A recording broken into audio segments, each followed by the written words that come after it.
I'm so excited to have our guest on today, Achim Nowak.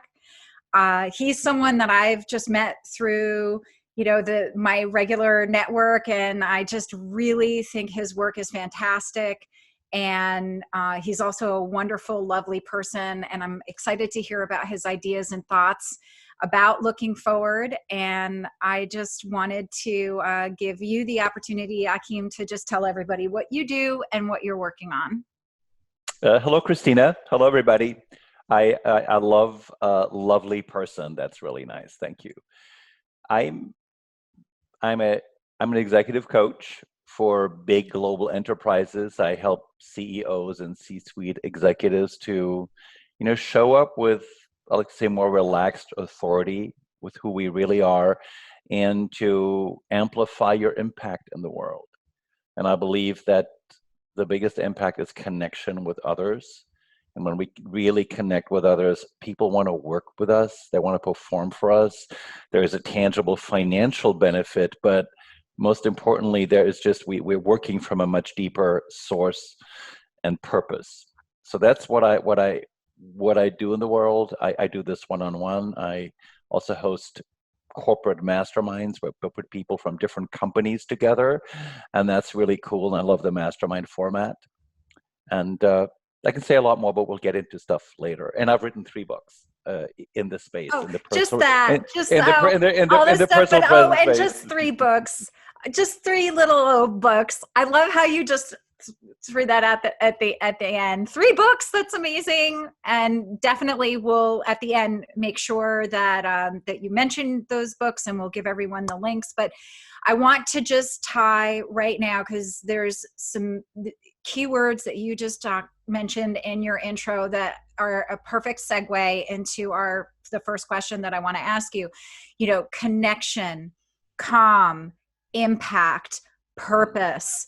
If those aren't the things that right now are sorely needed, but also kind of bubbling up and surfacing in a lot of the conversations that I'm seeing amongst people, what I'm seeing people, how people are in the news about people working together and solidarity. And so, what is this whole situation teaching you right now in your work? I like the word discovering. I'm discovering stuff. So teaching is cool, but the stuff that I'm discovering. And there was a period in my life many, many years ago, actually early 90s, I left New York and I moved to this small island in the Caribbean, Tobago. It's a magical place, 30,000 people. I lived there for a year, and I did nothing but windsurf. I became a good windsurfer, and I read a lot of books. There was one library on the entire island, and I think every British novel written after 45, I took from the library and read it, and time really slowed down. Now, this was a transition in my life, and this may sound like I was ridiculously wealthy. I wasn't. I didn't have a lot of money. It just manifested. But this period right now is similar in the sense that I find myself slowing down. I move more slowly through my life, and by doing that, I'm allowing space from discoveries. So what interests me is not so much executing all the stuff that I had planned, and I'm glad that some of that is continuing. I'm grateful, but the new discoveries. So that's really it, to stay present to myself, to stay more deeply present to my environment, and luxuriating in the slowing down and what that means. That's probably the biggest thing, and there are lots of things rippling from it, but I trust we'll get into that as we keep talking. I love what you said, if I can just kind of try to soundbite it a little bit, which is Yeah, the present you're giving to yourself is the present. yeah, nicely said. And I think a lot of people are going through that right now. And in your opinion, I personally feel like this is obviously a really good thing that's happening for people, but in your opinion, my guess would be you're having a really positive experience in slowing down and taking some time and allowing things to ideas, discoveries to come up. Is this something that you would recommend that everyone does? Well, I'm going to answer it indirectly. I hang out with a lot of different spiritual communities, and a lot of the stuff that I always hear that kind of annoys me is like, fear is a negative emotion and you shouldn't feel fear. You should focus on the opportunity. And of course, big picture, I totally believe that. And yet it's okay the worst thing to do, I think, is to stuff fear, because it's when you lose clients, when security is torn from us, at some point we're human, we're going to be afraid. So moving through emotion and then moving out of it is the key, not stuffing it or judging what we feel. So my journey, ironically, I was pretty sick for 3 to 4 weeks. I didn't have all the symptoms, so I didn't know if it was COVID-19 or not. I won't get into all the details. I could not get tested. But this is America, so I found a private clinic where at a cost I could get tested, and my partner, and we're both negative, and I feel really good right now. So there's a whole other journey when you feel like crap during this. I think that people who are sick, and I have many friends in New York who've been sick, that's a whole other experience. The other experience is whether you're financially stable or not. So these variables will determine how we journey through it. But my invitation to all of us is, and it's not easy, but even when the circumstances suck for a while, which they did for me, I mean, I felt like shit, to still have the courage to enter the room of possibility. And we don't have to do it all the time, and discover what else is there. And not in a glib way, but, be open to that insight and that learning. Mm. You raise a really good point, because it's almost like, for lack of a better expression, like a tale of two cities. Yeah, right? It sure is. So the people that are going through this, that have been ill or are ill or have lost someone because they've been ill, or people who do not have the means and the resources to maybe frame this whole situation and Yeah. spin it into something super positive. There are people in the world who have suffered and have been able to, weather the storm and look at it in a positive way. I mean, I think about Viktor Frankl and his book, Man's Search for Meaning. But for the most part, it's a nice reminder that you've just presented, to hold the people in mind who are suffering right now or who are scared, and people in our position who have the means and the resources, to not forget that there are people out there that may be struggling, and really kind of look at it as an opportunity to reach out, to see what we could do, how can we serve. And so thank you for bringing that up, and reminding us that, that there are people who are having a very fearful time right now. Yeah. And the only thought I had is, I think if we look at what's the hope for the future and the planet, besides systemic changes, our ability to feel compassion more deeply. Mm-hmm. So, and this period is compassion for others, but also compassion for our own journey. Like, we're going to have days where we maybe don't feel so optimistic. Or we're going to have days where a client cancel an engagement with us. Or I had this talk with a friend of mine, he said I have clients who really love me, who are not answering my emails right now. And I know to not take it personally, but it really sucks. And if we're human, we're going to have a reaction, and then we're going to move on. So embracing the humanity and having compassion for that client and compassion for ourselves. Yeah, absolutely. And, again, holding those people in mind, and I have a sort of a practice that I do where, I hold someone in mind and I think about their families and I Yeah. think about their lives and I think about what they might be going through and Yeah. actually visualize it. Nice. And when I do that, I feel something opens up. But the other thing that happens is it no longer is about me, Yeah. which in actuality liberates me and frees me from having that kind of discomfort of what did I do? Did I say something wrong? Am I not good enough? Because our ego will Yeah. spin a narrative Yeah. in absence of that information or that response, thinking that it's us, when in actuality it's not us at all. And so to sort of mentally and I guess from the heart reach out and develop that level of compassion Mm. is really important, because I also think it helps build resilience too, because this isn't going to be the last challenge. This isn't Right. going to be the last thing that we go through.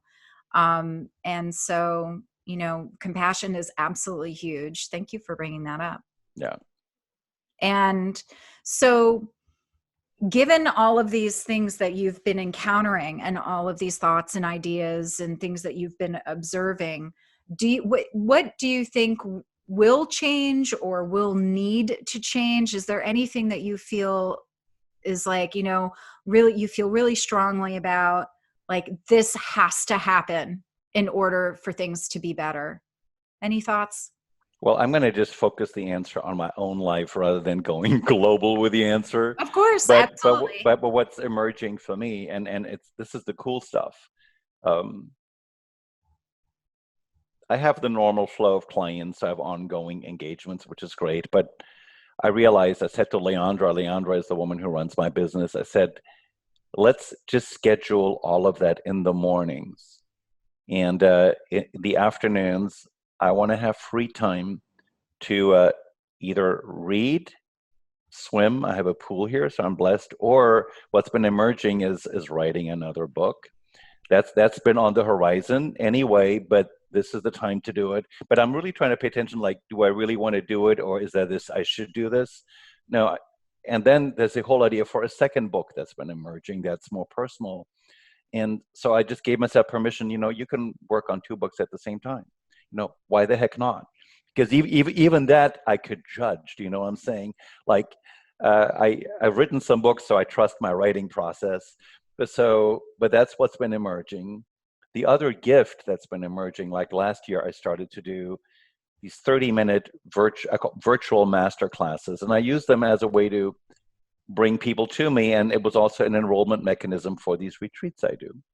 Well, one of my really big clients in the pharma industry said just in December, well, we could do those in-house. So 2 weeks ago, it's the first time that these 30-minute, they're very visually beautiful. There's no language on it. The slides are visual landscape. I talk. There's high content, and it's a whole new product that emerged organically. That's of course perfect for this time, and so I'm grateful for that, and I love doing it. It's 30 minutes. I can have a global reach, so I'm committing to inviting more opportunities to do that. So these are the things that are emerging. Like before this, to me, it was almost like, oh, this is a little secret and I'll do it if people ask me. Like, no, it's not a secret anymore. And I had a talk, again, it was interesting, on Monday with my friend, a friend in Australia. She's a major speaking coach there. And nobody gets hired for speaking right now, so she got rid of all of that and market to sell differently. So I got rid of my speaking page on my website. It doesn't exist anymore. I don't need to attract that right now, and I put in that new offer, and we'll see what comes that is emerging that I really like to do.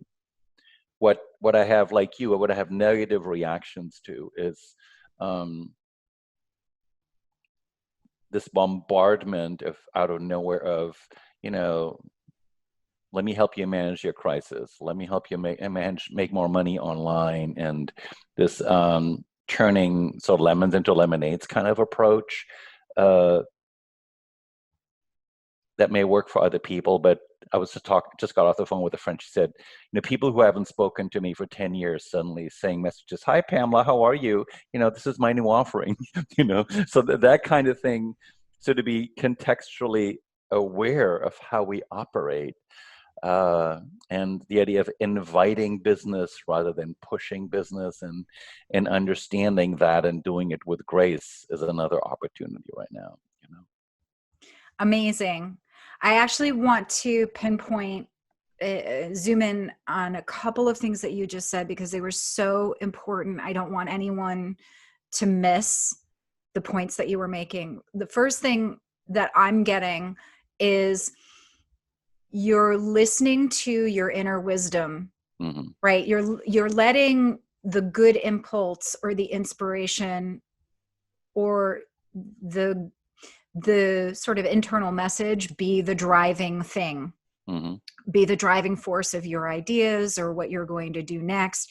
But the fact that you're also, it's because you're listening, I think, that this is happening, that you're getting these ideas that are sort of organically coming about, and you know exactly what to do or what to say or how to express that idea, and it feels good.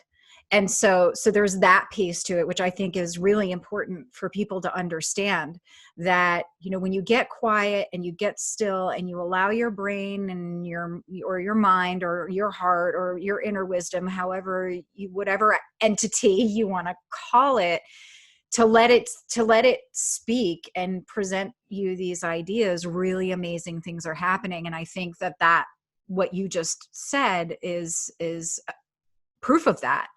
So there's that. And then the second thing is the commentary that you just made about this fear-based kind of marketing or communication. And I agree with you because, my concern as a philosopher and someone who takes the responsibility of being the custodian or the steward of people's thinking and their minds very seriously. I take my duty very seriously. And so I get worried about this constant message of, like, are you anxious? Are you stressed? Are you, like, are you afraid? And I question how much that's actually continuously perpetuating the idea that we need to be afraid or that we need to be stressed out. This is not to say that people aren't experiencing these things, but to what extent are we feeding into this, Mm-hmm. the fear, into this overall narrative? And I get concerned, especially when there's that kind of salesy tactic that's layered on top of it, because that's triggering a whole other kind of response in people's minds and in people's hearts. And it is disconcerting. So I thank you for bringing that up, because I really agree with you on that. Yeah. Yeah, I call it desperate selling, and the despair may be hidden, but we feel your despair, and I don't want to feel your despair. So Hashtag. That's a hashtag. hashtag right there. Hashtag. I don't want to feel your despair, but Yes. in a good way. I mean that in a good way, right? There's good. But yeah, I mean, that's what you do, Achim. You empower people. You show people that they are actually bigger than themselves, bigger than they think they are, that they are Yeah. beyond their limiting beliefs. And so for you to have that kind of, desperate selling is so antithetical to what it is you do. It's against your philosophy to do that. So I completely understand that. And I understand why that would rub you the wrong way. It rubs me the wrong way. Yeah. So why not, wow. Okay. So we covered a lot.